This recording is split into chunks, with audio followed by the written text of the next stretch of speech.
In a generous gesture befitting the benevolence of a true patriarch, Abraham took Lot to a point overlooking the land and said, "Let there be no strife between you and me, and between your herders and mine, for we are kindred. Is not the whole land before you? Separate yourself from me. If you take the land to the left, then I will take the land to the right. Or if you take the right, I will go to the left." The young Lot chose the better site, the rich and fertile land of Jordan, described in the Bible as well-watered everywhere, like the garden of the Lord, like the land of Egypt. So Lot settled among the cities of the plain, and moved his tent as far as Sodom, and Abraham settled in Canaan. In Genesis 13:14, the Lord said to Abraham, "Raise your eyes now and look from the place where you are, northward and southward and eastward and westward. For all the land that you see, I will give to you and to your offspring forever. I will make your offspring like the dust of the earth, so that if one can count the dust of the earth, your offspring also can be counted. Rise up, walk through the length and breadth of the land, for I will give it to you." Abraham led his household through the land of Canaan, and eventually set up his tents in Mamre, as he was commanded by God. Here Abraham built an altar to the Lord. It was there that this patriarch of peace was drawn into battle. In the valley of Siddim, in the area near the southern end of the Dead Sea, near the peninsula of Al-Lisan, a mighty war was being waged. The armies of the kings of Sodom and Gomorrah were routed by their enemies. The people of Sodom and Gomorrah fled to the hills, while the enemy took all their goods and provisions. And along with them, they took Abraham's nephew Lot as a prisoner. One of the soldiers who had escaped came and told Abraham that Lot had been taken captive. That night, Abraham assembled the men of his house, according to the Bible, 318 of them, and took off after the enemy. Abraham's army caught up with them, and under the cover of darkness, they attacked. The surprised enemy was routed and defeated. Abraham rescued Lot and brought back all the goods that had been taken.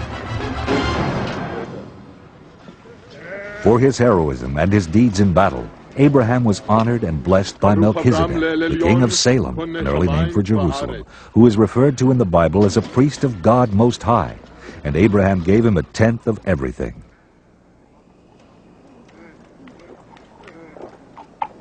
Baruch El Elyon asher migen tzarecha beyadech. But when the grateful king of Sodom offered to let Abraham keep all the goods he had recovered in battle, Abraham declined. He took nothing. He said to the king of Sodom, "I have sworn to the Lord, God Most High, maker of heaven and earth, that I would not take a thread or a sandal thong or anything that is yours, so that you might not say, 'I have made Abraham rich.'" That night, the word of the Lord came to Abraham in a vision. In Genesis 15:1, the Lord said to Abraham, "Do not be afraid, Abraham. I am your shield. Your reward shall be very great. Look toward heaven and count the stars. If you are able to count them, so shall your descendants be." Whether it was impatience or a lack of faith, Sarah decided to take matters into her own hands. At that time, Sarah had an Egyptian slave girl named Hagar, and Sarah decided that Abraham should take her as a concubine to produce an heir. Sarah said to Abraham, "You see that the Lord has prevented me from bearing children. Go into my slave girl. It may be that I shall obtain children by her."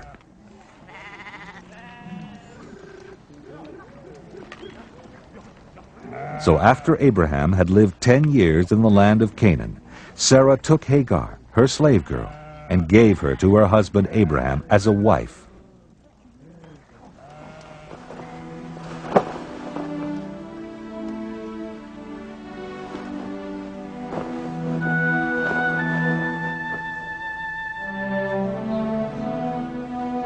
And when Abraham was 86 years old, Hagar bore Abraham a son. They named the child Ishmael.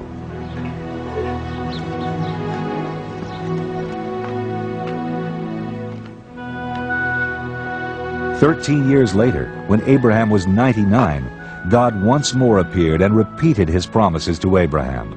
This time, however, he also added a ritual requirement.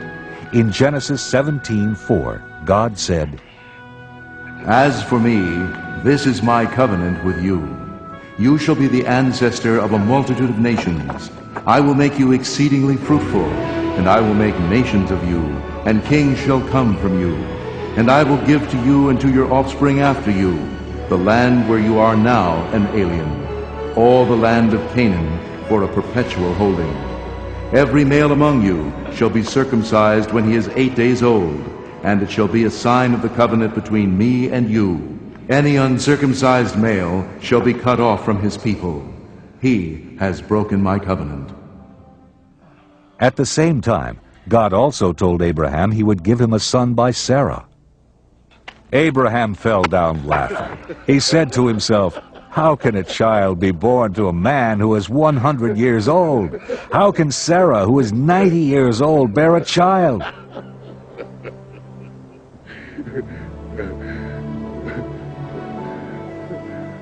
Abraham then pleaded that God might recognize his son Ishmael.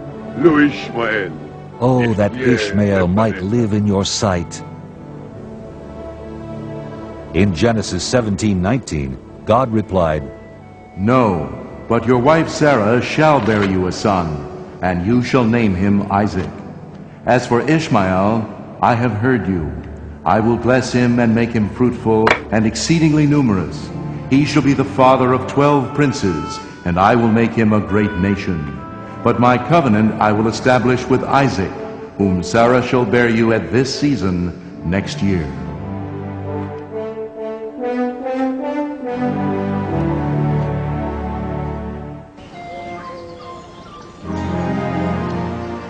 That very day, Abraham, with his son Ishmael, and all the men of his household, were circumcised.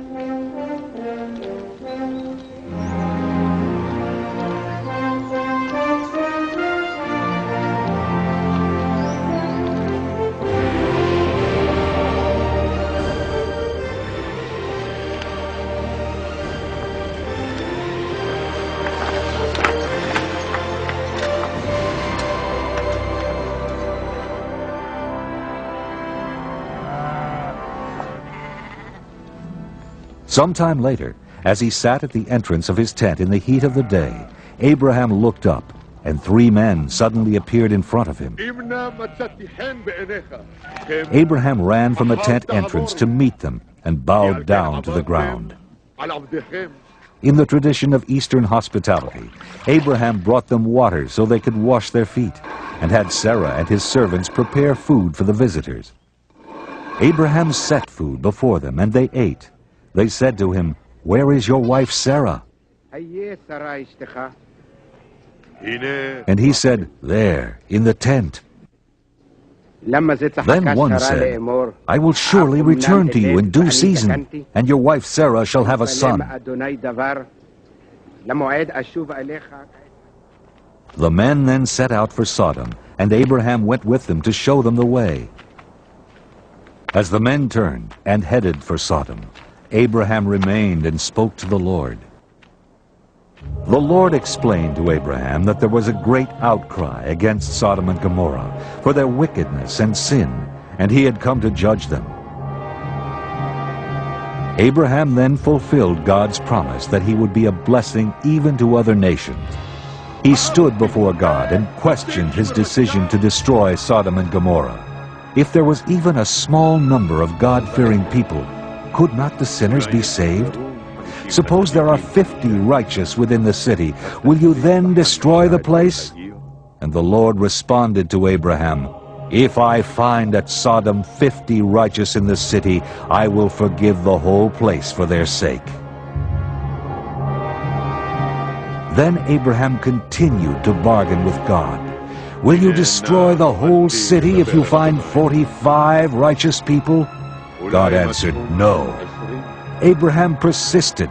"How about 40? How about 30? How about 20?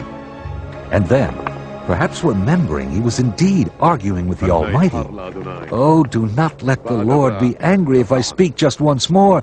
Suppose 10 are found."